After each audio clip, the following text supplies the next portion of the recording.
Katina Hunter, an audience of one. An audience of one, Katina Hunter.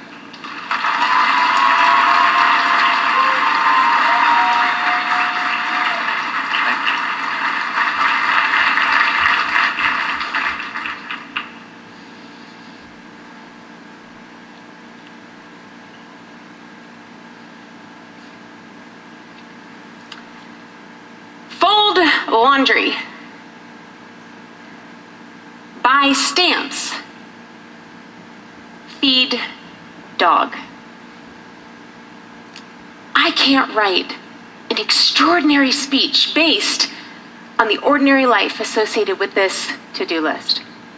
So forget folding laundry, forget buying stamps, and forget feeding the... I'll still feed the dog. Mr. Contest Chair, fellow Toastmasters and guests, I need a new list. A new life filled with excitement and great story fodder. Because the greatest speeches are often spawned from people overcoming immense personal obstacles. But I don't have an exciting event that's happened in front of throngs of people. My most noteworthy moments have happened when I'm living my ordinary life and I have an audience of one.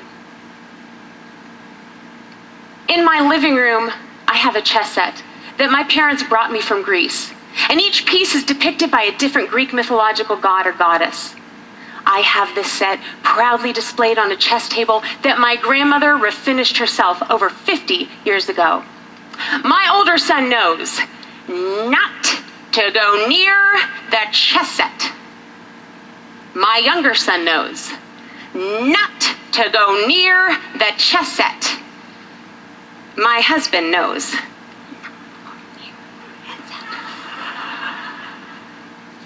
One evening, I hear this huge crash, and then something worse.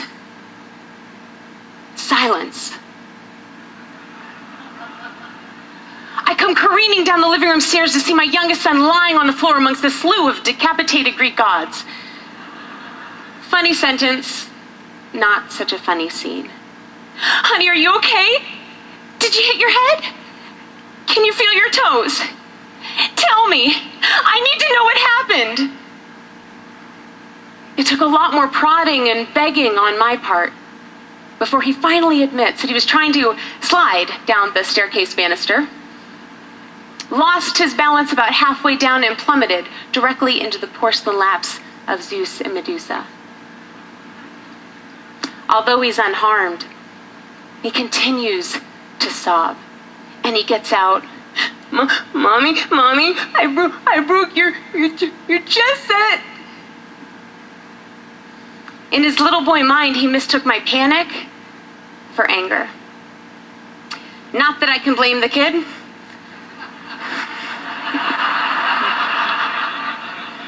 The last time he saw me that unnerved was when I caught him peeing out of his bedroom window.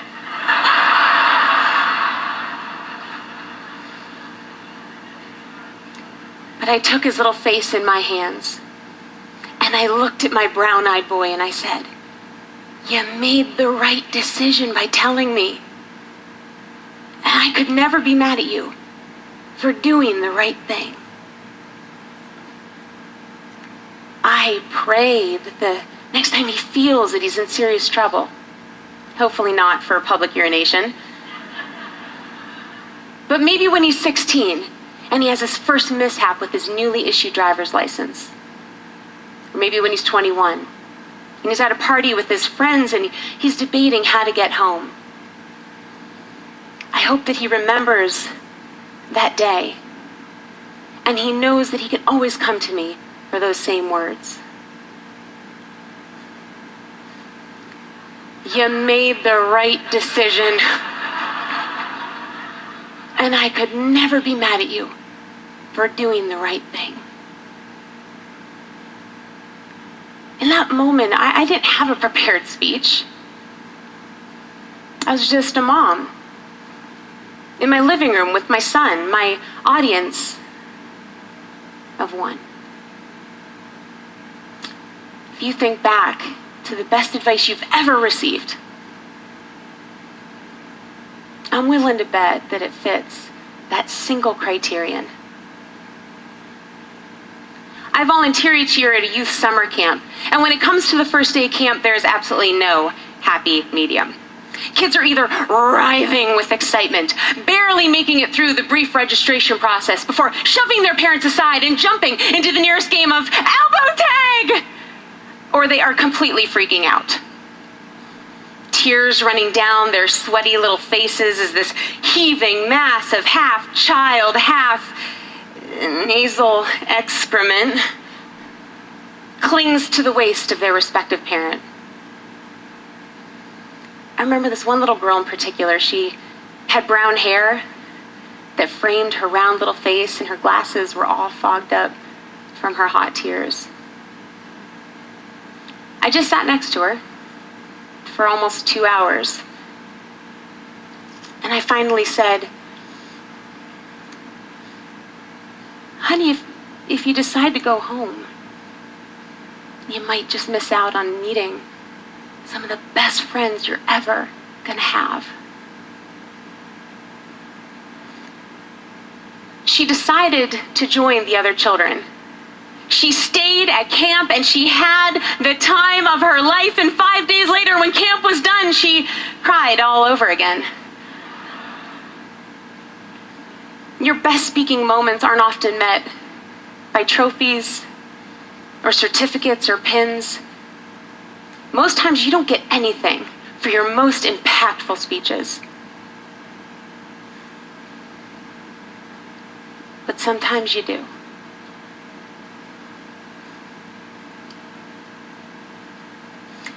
This essay was written by that same girl 4 years later.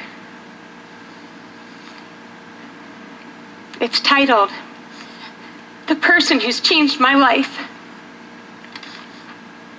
And she concludes with,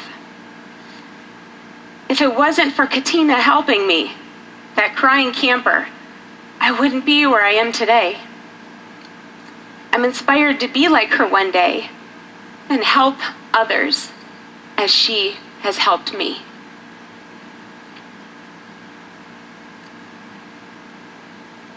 This piece of paper is proof that my life is ordinary.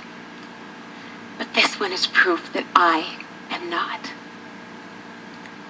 You don't need a massive stage. You don't need a huge screen with your head blown up on it. You don't want to see your head that huge.